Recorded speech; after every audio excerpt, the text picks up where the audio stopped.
getting it. Scott, I want to hit on both things he just said. For number one, he's right. The 2% that throws us off, and here's why I'd look at it that way, and just him saying it came to mind, unemployment. When unemployment gets down as low as 2%, they get scared. That's a bad thing. People don't realize, they think, oh, unemployment should be 0%.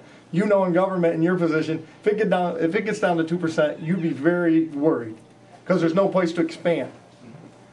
Same thing with your food source. If you get down to there's just 2% more than what everybody eats, all you need is a drought or for everything to dry up, and your food dries up too.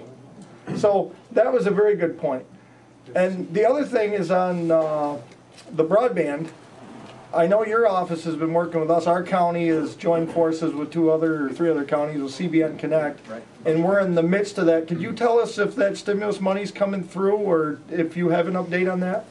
Sure. So CBN Connect's a project coming down from a bunch of the counties in the park, Franklin and Essex, and working with Washington and Warren now to try to put in fiber optics, which will really allow us to have the broadband internet access hanging off of it.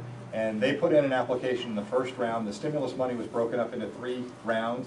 They put an application in the first round a couple months ago. They were scored by the state as one of the favorable projects, and now the guys at USDA, the federal government, are making final decisions. Which, Mark, do you know when we're supposed to hear about phase 1 money? Right now, phase 1 money, they're starting to reach out to a few applicants. The applications went in and were reviewed by some people at the state level who gave their opinions to 2 different agencies at the federal level, the NTIA and the RUS, the Rural Utility Service, and they've started reaching out to a handful of people that made that list.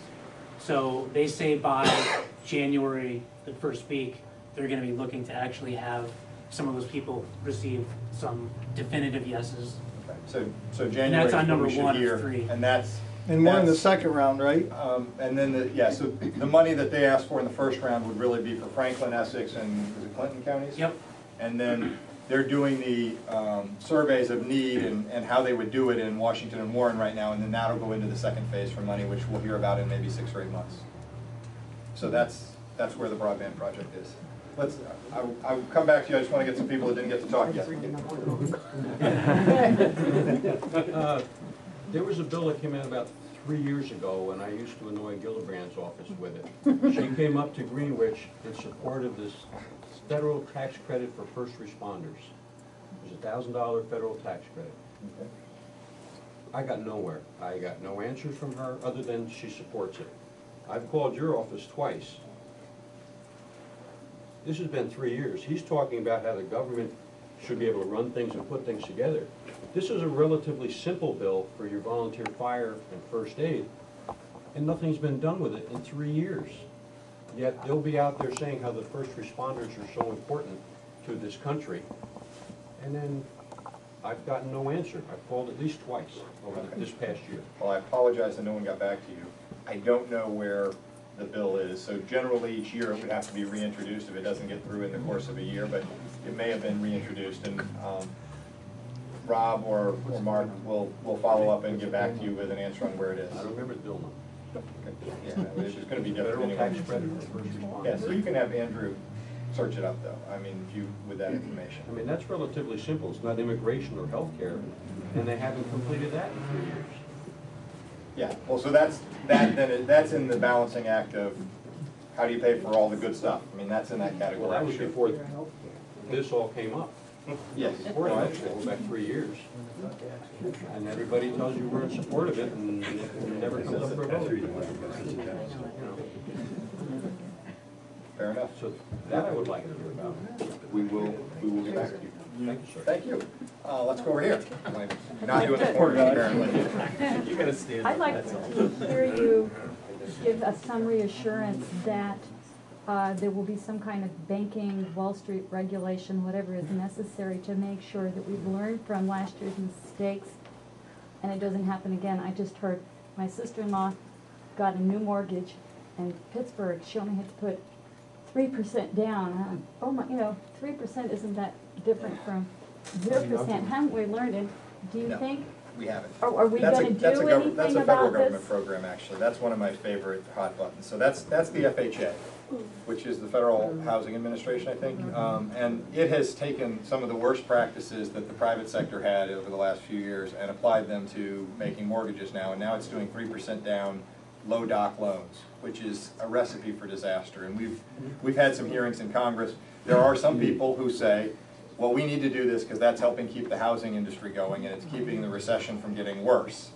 I don't think making loans to people in a way that they aren't going to pay them back is, not that your sister won't pay them back, a lot of people will, but you know that the recipe, if they've only got 3% down, you're going to have a lot higher losses than a regular loan. I was with Tom Hoy from Glens Falls National this morning talking about this reform, and he was like, you know, we aren't going to make loans like that. We want 20% down, because if you get 20% down, you're going to pay off the loan. That's just, they know that. It's like 50 years of history or 100 years of history. It's not hard.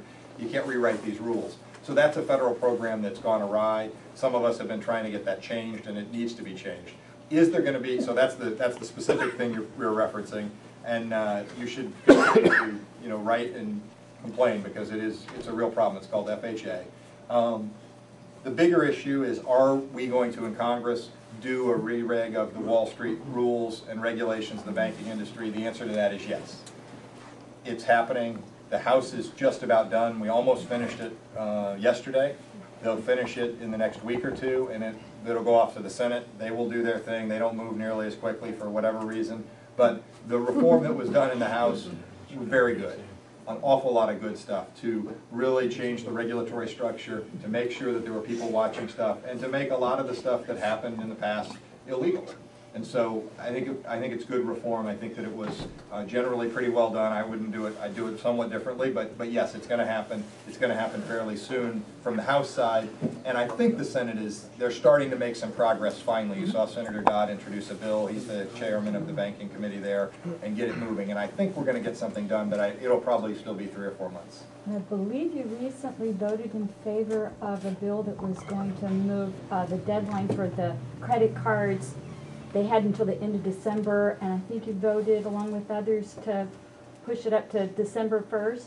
Yeah, well, so we did credit card reform right when I got there to make some of the things that credit card companies were doing illegal in terms of raising rates and changing terms on people without giving them notice. We did that. It was going to take effect like June of next year when we passed the bill originally. Credit card companies were jamming rates up and doing some other things that people were really frustrated with, so we changed it, and I don't know if we changed it to December 31st or December 1st. I should know, but I don't. But we did that a couple weeks ago, and I voted in favor of bringing those rules in. So I wanted to thank you for that. You said you wanted to hear what we thought you were doing well, and I Hey, you got one. Someday it's only 45 minutes. We need I just want to interrupt real quickly. Whoever has the Honda Pilot, if it could be moved over just a bit, because the gentleman here said his wife will be pulling into their driveway. So whoever has the Honda Pilot, if we could move it over. What color is it? It is like She an figured ash it out. gray. I'll take it home. The keys are in it. Everybody can jump But I on talked it. about the financial regulation. You had a committee hearing this past week in the Ag Committee on Finance. And being a dairy farmer and what we've gone through with prices, one of the bright spots has been our credit cooperative, which is Farm Credit. And putting on the side of what Seth said, there may be some room there with the internet through the co-bank. I think you work within Missouri and rural electrification. So anyway. That's Yeah, so But people. I wanted to just say to thank you, but with this woman's regulatory reform, they're throwing everybody in the pot, as you know. Yeah. And I think that there were some changes being made in the last couple of days to get the farm credit system back out of. I think it has to be explicit. Yes, no, and I think there's agreement around it. It's just getting it through all the process, but I think that's pretty clear right now that that's going to be. Sometimes worked out. Chairman Peterson needs a little Nudge. Yes. So, I mean, we were there.